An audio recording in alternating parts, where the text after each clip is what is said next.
জয় ঠাকুর। তিনিই গুরু, যিনি অন্ধকার থেকে আলোয় আসার পথ দেখান। শ্রী রামকৃষ্ণ প্রেমবিহারের পূজ্যপাদ আচার্য শ্রীমৎ স্বামী সম্বুদ্ধানন্দের প্রবচন। উচিত অনুচিত। প্রতুলের বাচ্চাটা খুব মিষ্টি, মহারাজকেও খুব ভালোবাসে। এসেই আগে মহারাজকে জড়িয়ে ধরবে, তারপর প্রণাম করবে। বাবা আসার আগে তাকে ছুটে ছুটে চলে আসতে হবে। তারপর আদর আবদার খেয়ে বাবার পাশে শুয়ে সাষ্টাঙ্গ প্রণাম করবে। সবাই প্রতুলের ছেলেটাকে খুব ভালোবাসে। আজ বাবার কাছে ৫-৬ জন মানুষ আছেন। প্রতুল এলে কথা শুরু হলো। প্রতুল জিজ্ঞাসা করল মহারাজকে, আচ্ছা মহারাজ, সংসারে থাকতে হবে, অনেক রকম পরিস্থিতি আসবে, তবু এটা ওটা করে সাবধানে সব ডিঙিয়ে ডিঙিয়ে যাচ্ছি বটে, কিন্তু কতক্ষণ সম্ভব? মিথ্যা তো এসেই যাচ্ছে। মহারাজ বললেন, সে কি, মিথ্যে কেন এসে যাবে? মিথ্যে তো অমনি অমনি আসে না। যেমন কাজ করছো তেমনই পরিস্থিতি তৈরি হবে। যে কাজ করবে তা যদি স্পষ্ট স্বচ্ছ হয়, তবে অজুহাত এড়ানো এগুলোর প্রয়োজন হয় না তো। প্রতুল বলল, আমি দেখেছি মহারাজ, কারো হিত কারো অহিত, তখন কি করব? অনেক ক্ষেত্রে দেখেছি ব্যক্তি হিত দেখতে গিয়ে অপর একজন কষ্ট পাচ্ছে, তখন তো লুকোচুরি, গোপনীয়তা, মিথ্যা এসব এসে যায়। মহারাজ বললেন, প্রতুল, তোমারও কোথাও ভুল হচ্ছে বাবা। ব্যক্তিহিতের চেয়ে সমষ্টির হিত সাধন ভালো। সমষ্টির হিত সাধনের চেয়ে আত্মহিত সাধন শ্রেষ্ঠ। শুধু শুধু ছোট জায়গাটায় নিজেকে ধরা দেবে কেন বাবা? যদি হিত বলো, কল্যাণ বলো, তা 10-এর জন্য করো। আর যদি ব্যক্তির হিত করতে চাও তো নিজের আত্মোন্নতির দিকে মন দাও। কি ওসব সামান্যে মন দেবে? কদিন বাদে দেখবে হাঁপিয়ে উঠেছ।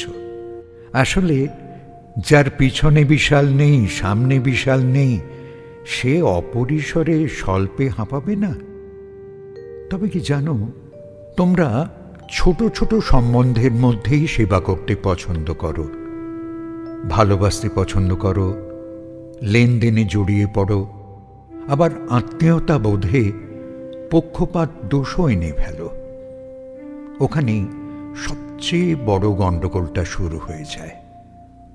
উপকার করা মানে আত্মোন্নতির সহায়ক কর্ম বা উপদেশ বা শিক্ষা ইত্যাদি দেওয়া।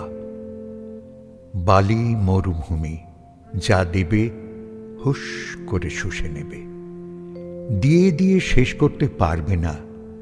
তবে অমন নিরর্থক কাজে লাভ কি? কাজ করার আগে, উপকার বা সেবা করার আগে পর্যালোচনা চাই নিজের কাছে। আমি এ কাজ করব কেন? কেন আমার ভিতর থেকে এ কাজে প্ররোচনা আসছে? এতে স্বার্থ, নিজ ভাব এসব মলিনতা নেই তো? এসব আত্মসমালোচনা কাজের পরে করে আর কি হবে? তখন তো তুন থেকে তীর বেরিয়েই গেছে। তোমরা বাবা কাজে ঢোকার আগে, প্রবৃত্তি জন্মানোর আগেই কাজটা বিচার করে নাও, এর গতি প্রকৃতি বুঝে নাও। পারো তো যারা গুরুজন, তাদের কাছে এর পরিণামও জেনে নাও। মনে হলো আর করলাম, ওর ফল সাধারণত সুদূর প্রসারী বা আনন্দময় হয় না, স্বল্পই তার স্থিতিকাল হয়।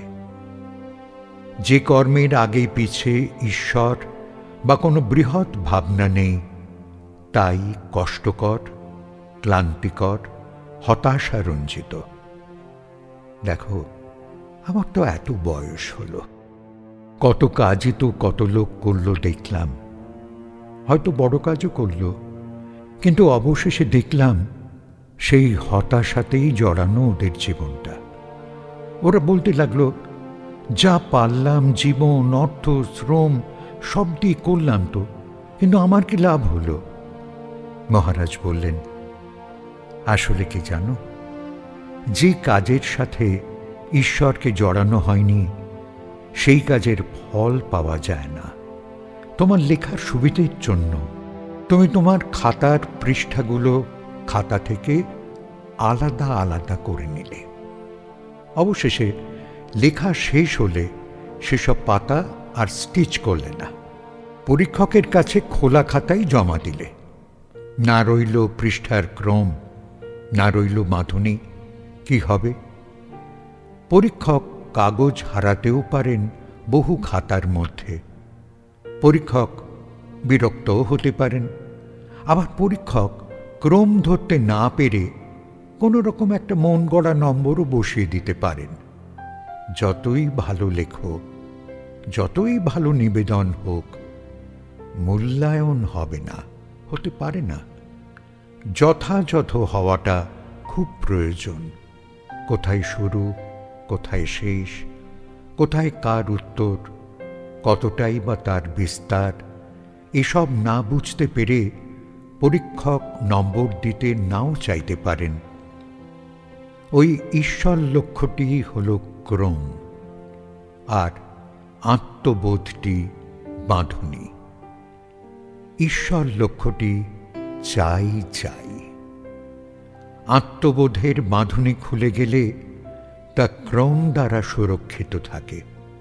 পরীক্ষক কৃপা পরবশে নম্বর ঠিক দেবেন। কাজের আগে পিছে ঈশ্বর চেতনা রাখো, তার প্রীতির জন্য এ সংসারে সবাই কাজ করছে, তুমিও।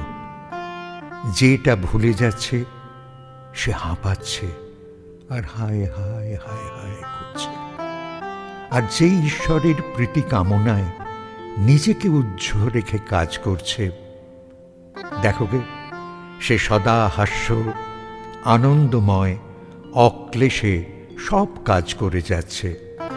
বাবা, কর্মে মিথ্যা আর চালাকির আশ্রয় নেই। যে কর্ম আন্তরিক, সে কর্ম তৃপ্তিদায়ক, শান্তিদায়ক, বিকার বিকৃতি রোধক। কর্মে মিথ্যা, শঠতা, কারচুপি আর ফন্দি থাকলেই সর্বকর্ম বিপর্যয়ের। সত্যের মুখোমুখি হয়ে জয় পরাজয় বা লাভালাভ না দেখে সর্বময় ভগবানের জগতে তাঁর প্রীতির জন্য কাজ করাই গীতার আদেশ। একটি ছোট্ট ছেলে বসেছিল, বছর 10 বয়স হবে হয়তো।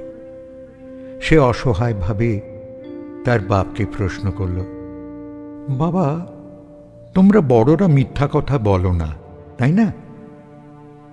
বাবা যেন চমকে উঠলেন, বললেন, থামো না, তুমি কি বুঝছো এসব কথা?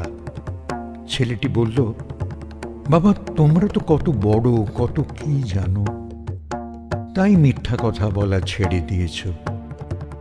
তাই তো ভগবান তোমাদের ভালোবাসেন। তোমরা গুরুজন ভগবানের মতন। নিশ্চুপ ঘরটায় শিশুর কথাটি খান খান করছিল নিস্তব্ধতা, আর মহারাজও এক মনে শুনছিলেন বাচ্চাটার কথাগুলো। শেষে তিনি বলেছিলেন, বড্ড সহজ প্রশ্ন, তবে চূড়ান্ত কঠিন উত্তরটা।